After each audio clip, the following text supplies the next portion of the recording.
Shalom, nama saya Kenis dan hari ini saya mau menyaksikan kebaikan Tuhan di ruang kesaksian ini.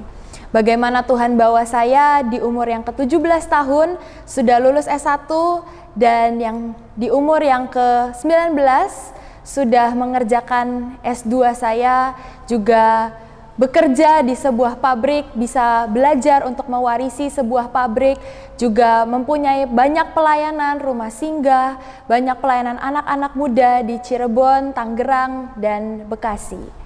Hari ini saya mau menceritakan sedikit tentang bagaimana Tuhan membentuk hidup saya, bagaimana memilih mimpi Tuhan di atas mimpi saya. Itu adalah pilihan terbaik yang saya pernah pilih seumur hidup saya.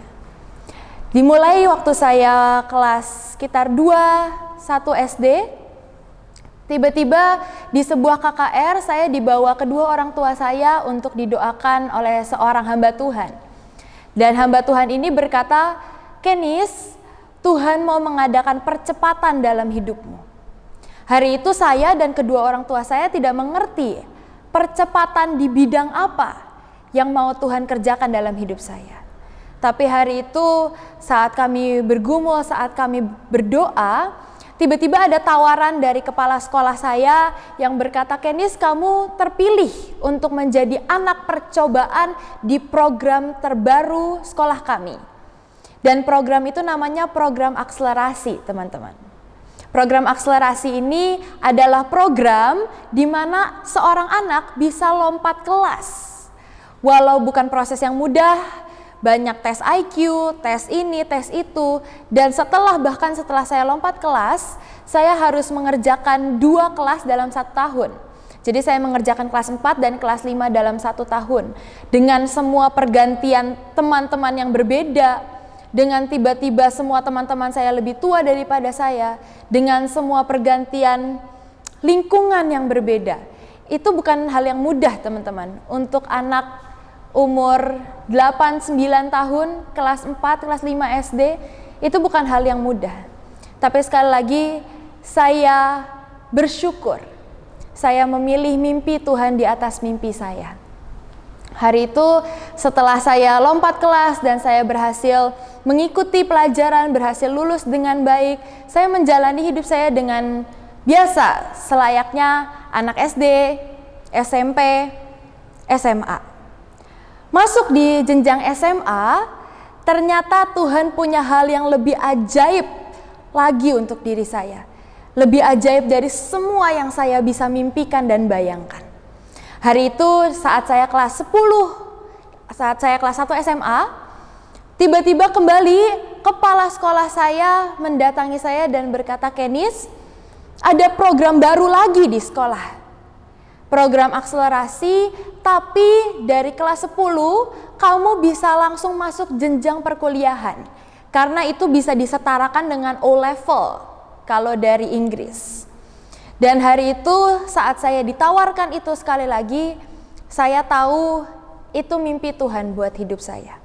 Membawa saya dalam percepatan di dalam akademis. Dan tanpa berpikir panjang, tanpa berpikir apa yang akan saya lalui saat saya mengambil keputusan itu, saya belajar berkata ya dengan mimpi Tuhan atas hidup saya. Dan hari itu setelah saya berkata ya, sekali lagi itu bukan perjalanan yang mudah, teman-teman. Hari itu saya baru umur 15 tahun dan saya harus mencari perkuliahan yang mau menerima anak umur 15 tahun baru lulus ke kelas 10, kelas 1 SMA, tanpa ijazah SMA, dan saya harus mengikuti jenjang perkuliahan. Karena nggak mungkin dong saya sudah lompat kelas, lalu saya nganggur 2 tahun, ya sama aja. Jadi saya dan keluarga saya mulai cari universitas mana yang bisa menerima anak umur 15 tahun tanpa ijazah SMA. Dan saat kami cari di Indonesia tidak ada yang bisa, kami mulai mencoba ambil langkah untuk mencari ke luar negeri. Keluarga saya, ayah ibu saya, bukanlah orang yang sangat kaya raya, saudara. Ayah ibu saya bukanlah papa mama yang punya sangat banyak uang. Tapi saya tahu saya punya Bapa di surga yang sanggup menyediakan semua yang saya butuhkan. Yang sanggup membiayai kuliah saya bahkan sampai ke luar negeri. Dan cuma dengan iman sebesar biji sesawi mungkin. Cuma dengan iman yang sangat kecil, saya dan keluarga saya memberanikan diri mengambil langkah untuk menyekolahkan saya, untuk menguliahkan saya ke Singapura, teman-teman. Singapura itu adalah salah satu negara di dunia yang biaya hidupnya paling mahal. Dan saat saya sekali lagi berkata ya akan mimpi Tuhan dalam hidup saya dikirim ke Singapura. Hari-hari itu saya sudah tahu bahwa opa saya punya sebuah pabrik di mana anak-anaknya semua sudah pelayanan, semua sudah punya pekerjaan masing-masing, sudah punya bisnis masing-masing, dan belum ada yang bisa dan mau mewarisi pabrik tersebut. Dan hari itu saya sudah tahu, sekali lagi ini mimpi Tuhan dalam hidup saya, untuk bisa mewarisi pabrik ini dan menggenapi panggilan Tuhan untuk pabrik ini, memberitakan firman Tuhan lewat ukiran kayu sampai ke ujung-ujung bumi. Dan hari itu sejujurnya saya bingung sama mama saya, sama keluarga saya. Kenapa saya mau diwariskan sebuah pabrik, tapi saya disekolahkan teknik, teman-teman. Hari itu di pikiran saya, di pikiran banyak orang bahkan di sekeliling saya, sekolah teknik adalah untuk karyawan, untuk seseorang yang akan bekerja sebagai teknisi. Apalagi saya diarahkan untuk belajar teknik mesin, orang bahkan banyak yang tanya, emang kamu mau jadi montir sekolah teknik mesin? Tetapi sekali lagi, saya memilih mimpi Tuhan di atas mimpi saya. Saya memilih mimpi Tuhan di atas perkataan semua orang di sekeliling saya. Bahkan orang-orang terdekat saya, beberapa keluarga saya bertanya, Kenis, kalau kamu mau mengelola sebuah pabrik, kenapa kamu nggak ambil bisnis? Kenapa kamu nggak ambil manajemen? Kenapa kamu nggak ambil sekolah yang benar-benar untuk memanage pabrik tersebut? Kenapa kamu harus ambil teknik? Tetapi hari itu aku memutuskan, hari itu saya memutuskan, saya akan menjalani mimpi Tuhan untuk hidup saya. Karena itulah yang terbaik. Dengan iman yang mungkin sangat kecil hari itu, teman-teman, saya memilih menjalankan mimpi Tuhan, menjalankan visi Tuhan. Dan masuklah saya ke perkuliahan teknik mesin S1 di Singapura. Sekali lagi, bukan perjalanan yang mudah.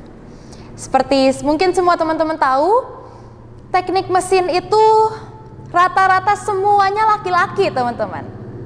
Dan dari sekitar 60 orang yang ada di kelas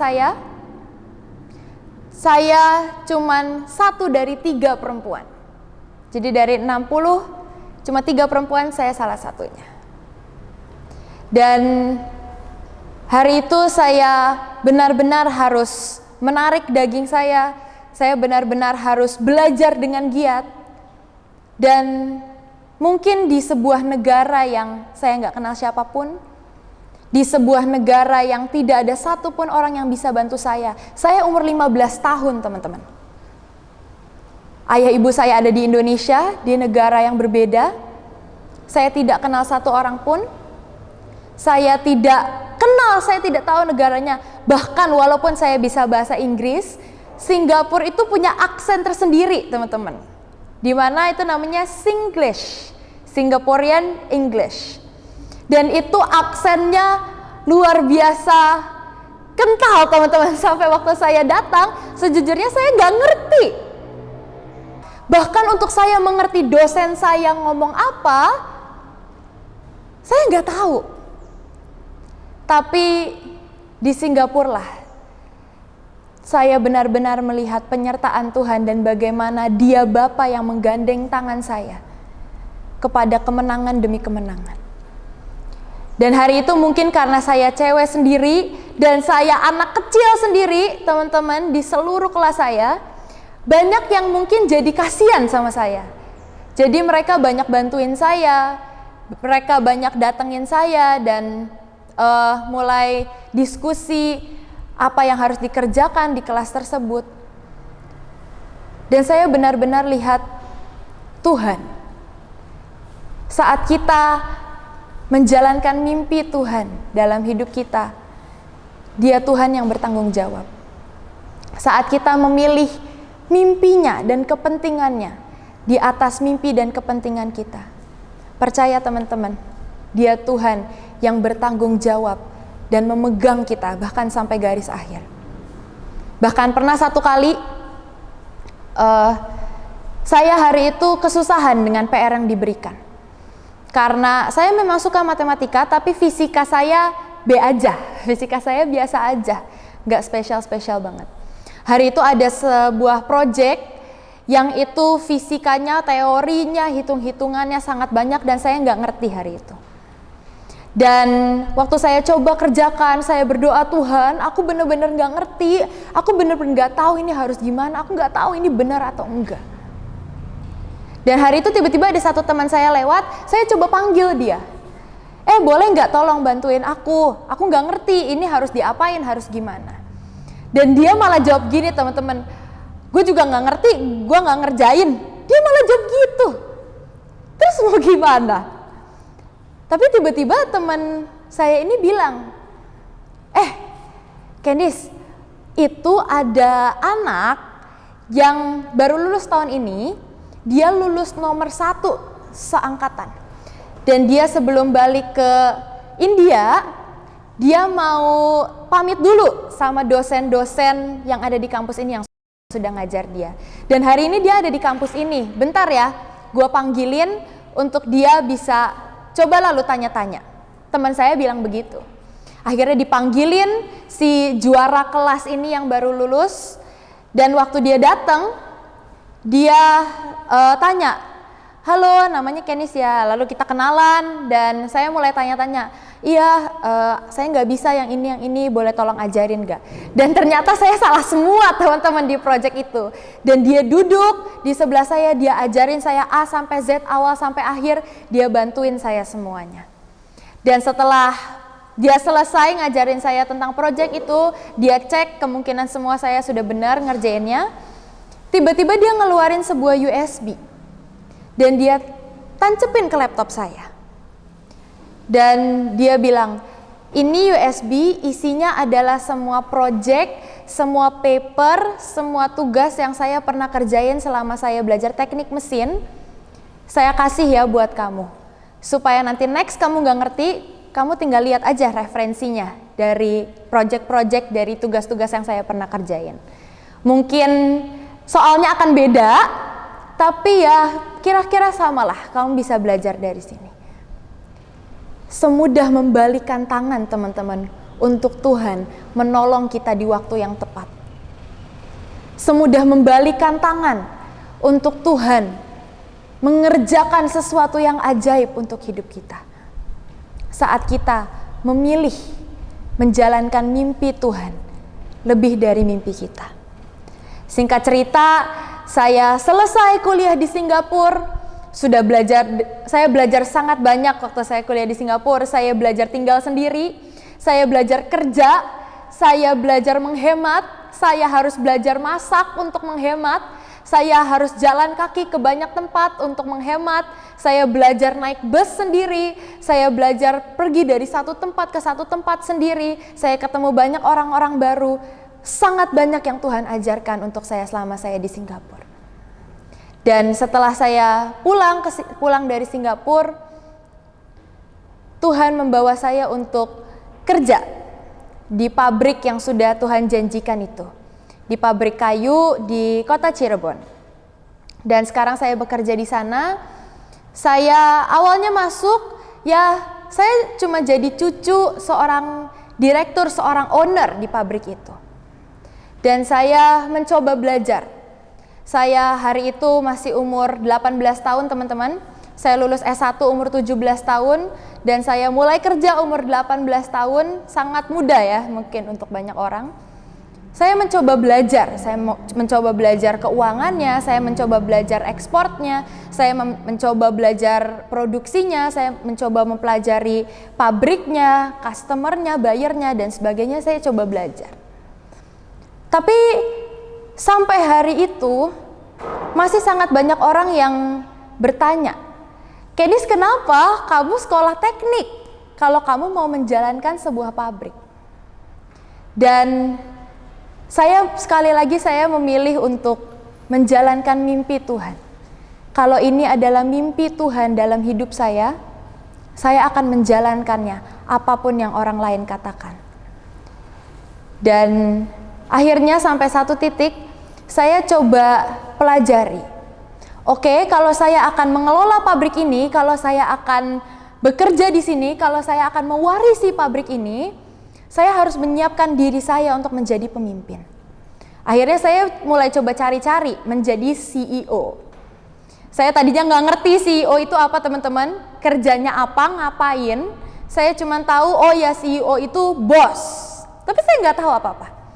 Tapi saya mulai coba cari, saya coba mulai pelajari apa itu menjadi CEO. Dan waktu saya mulai pelajari, saya mulai dalami, saya menemukan satu hal yang sangat ajaib yang saya tidak pernah pikirkan sebelumnya. Ditulis di situ, most CEO in the world are engineers.